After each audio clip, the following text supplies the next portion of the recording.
What is up, guys? It is Joe. We are back. We're talking ball about the Cats, and in today's video, it's both basketball and football as we look forward at a K-State recruiting update. Talking a little bit about prospects for basketball, a bunch of different 5-star and 4-star guys interested in Kansas State, and a couple of big names in the class of 2026 relative to football to discuss. As you see in the thumbnail, we've got a couple of each. Before I get into it, quick reminder, hit that subscribe button as it does help me out immensely. And we're closing in on that 2,500 mark. 500 more subs. Once I get to the 3,000 mark, I will be getting a K-State Cats tattoo on the left thigh, so you don't want to miss that. Be sure and hit that subscribe button. Now let me jump into football first. We're going to talk about two big names in the class of 2026 that you should be keeping an eye on. Now it's still early in the class of 2026. Obviously, we have the entire season to go, and recruiting will be, intermittent throughout that. Guys are taking visits, are taking campus tours, etc.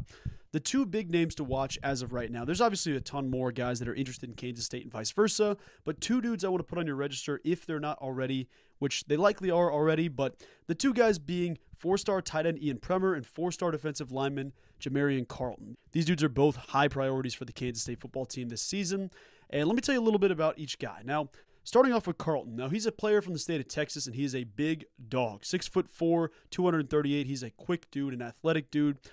He's currently listed as the 20th ranked player in the entire class, the 2nd ranked player at his position, and the 3rd ranked player in the state of Texas. Now, will it be a long shot to land this kid? Sure. It's going to be the same way with everybody, but Kansas State's recruitment process continues to build among these elite athletes, guys like Jaryan Carlton, guys like Ian Premer. These are dudes prioritizing K-State and vice versa. Gabe Brooks from 247 spoke about Carlton, saying physically and athletically gifted frontline defender who could play from the edge in the long run or bulk to a true freshman defensive lineman thanks to an immense frame space. Tall, long, and relatively lean with quick twitch athleticism that shows in pads and in, frankly, wildly explosive basketball context. Heck of a description there. Raw physically and technically, but flashes high-level splash playmaking ability. Startling speed to power ability and impressive point of attack strength. His limited shot put and discus reps create a 3-sport athletic profile. Dynamic open floor finisher in hoops where second jump juice regularly shows. He plays upright at times and will need to work on fluidity and flexibility. Moveset should expand with experience, but looks like one of the highest upside frontline defenders in Texas high school football's 2026 class. Displays surprisingly sudden power for his age and build and should only get bigger and stronger from here.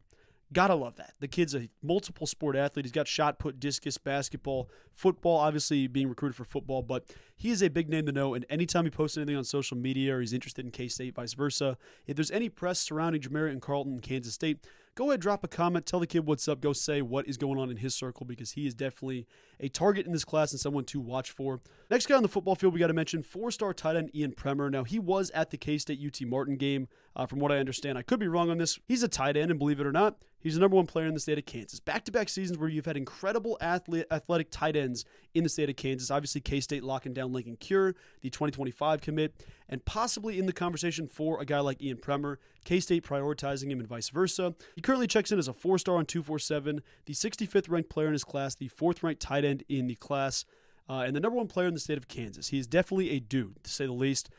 Talking about Ian Premer, Greg Biggin spoke about him saying, Premer is one of the nation's best 2-sport athletes and a legit college football prospect in basketball and football.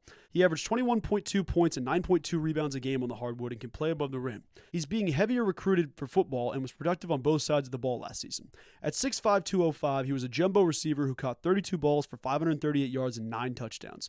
He also added 64 tackles and 4 interceptions playing safety, but tight end is likely meal ticket at the next level and beyond. He has a great frame, runs well, natural hands, routinely wins jump balls, and gives you something after the catch. He lines up predominantly out wide, but will occasionally move into the slot. He's a huge catch radius, and you can see in his hoops background how easy he wins 50-50 balls and should be an immediate red zone threat. We love the ceiling and feel he's a high major Power 4 prospect who can play for any school in the country. Why not make that school Kansas State? Ian Premer is definitely a target to watch, one of the top guys in the class for Kansas State to follow. You got to love that. The kid's averaging damn near a double-double on the basketball court, and he happens to be one of the biggest athletic mismatches at the tight end position in his class. Ian Premer would be a heck of a dude to follow along with. It goes without saying, both Ian Premer and Jaryan Carlton are going to be dudes to watch in the recruitment. There's 1,000 different teams interested in these kids, but the way that Chris Kleiman and the team has advanced the last couple seasons, these boys are recruiting with the best of them. So Kansas State should be in both these conversations. See where it works out, but these are definitely dudes to keep on your radar. Transitioning over to basketball here, a quick shout out to our guy Lincoln Cure for helping knock it out of the park with a guy like AJ DeBanza, the #1 player in the class of 2025. You saw probably some of the clips of him wall-bashing with Lincoln in the student section. Hats off to our guy Lincoln Cure, an incredible, unbelievable athlete in his own right, helping to make Kansas State better in any sport. Basketball, football, also Lincoln's basketball background. I'm sure those dudes hit it off real quick. It was pretty sweet to see Lincoln Cure and AJ DeBanza chopping it up. From what I hear, the visit went really well. I don't have too many specifics to share with you, but it looked like everybody in Manhattan prioritized the kid, made sure to say what's up to the kid, made sure that businesses and people were supporting. This is the stuff you want to see in high-level recruitments, and I feel good about AJ DeBanza. Is it insane that I'm sitting here saying Kansas State, I feel good about landing the #1 player in the country? Yes, when you think about it at 30,000 feet, but not at all with this coaching staff. These are dudes that love their team, love their energy, love Kansas State. It would not shock me to see AJ DeBanza end up at Kansas State.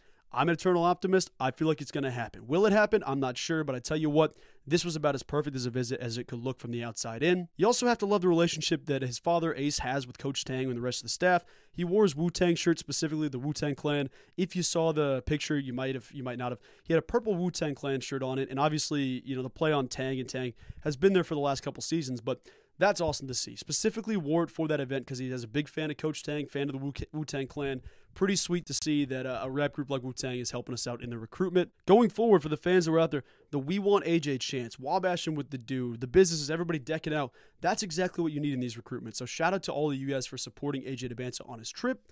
A quick recap on a couple other dudes. Darren Peterson knocked the top 7 list down to top 4, and now it's Kansas State, Kansas, I believe Ohio State, and USC, if I'm not mistaken. He's the 3rd-ranked player in his class and one that is high on Kansas State's radar.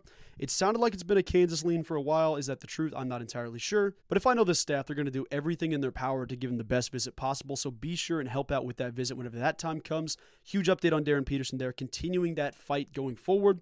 And lastly, Malik Thomas. I got tagged in a tweet yesterday talking about Malik Thomas. Malik Thomas, I believe he's the 7th-ranked player in the class, one of the top guards in the country. Is having a couple of different teams go to visit him in person. He's having representatives from UConn, K-State, Arkansas, and Pitt all fly out to go see him, or whatever the case may be. I'm not sure exactly how that visit goes, but if I know one thing, it's that Coach Tang and his guys are going to be ready, and they're going to knock it out of the park. So Malik Thomas, also someone to be on the radar. We've talked about all these prospects in the past on our channel, but just wanted to give you a little bit of a rapid recap of, hey, we got to stay engaged and ready for these dudes because these recruitments happen fast. Whether it's Jaryan Carlton on football, whether it's Ian Premer in football, whether it's any of these 3 guys in basketball, Kansas State fans are knocking it out of the park, and we got to do a little bit better each and every time because this is the stuff that separates you. You land a kid that's a top 10 kid in the nation. In football, you land a kid that's top 20, top 50 in the nation. This is stuff that continues to add to the brand, and it makes the kid behind them say, you know what, Kansas State, dang, they did go to the Elite Eight. Dang, they did do this. In football, dang, they did win the Big 12. Dang, Deuce Vaughn was incredible. These are things you see every single season, and they continue to add to the story and legacy of Kansas State. So those are guys to follow on your radar. Put them on your radar. Be sure and go interact with those kids when you can. But that's pretty much going to do it for today's video. I don't have anything too specific, but I just wanted to give you guys a quick shout out for all the hard work on the AJ DeBanza visit and tell you what's coming down the pipeline next. So that's going to do it for today, but I appreciate each and every one of you. I will be back here following the Saturday game against Tulane. Sunday, I'll have a video for you discussing the win, hopefully. We'll see what happens there, but I will talk to you guys here soon. Go Cats!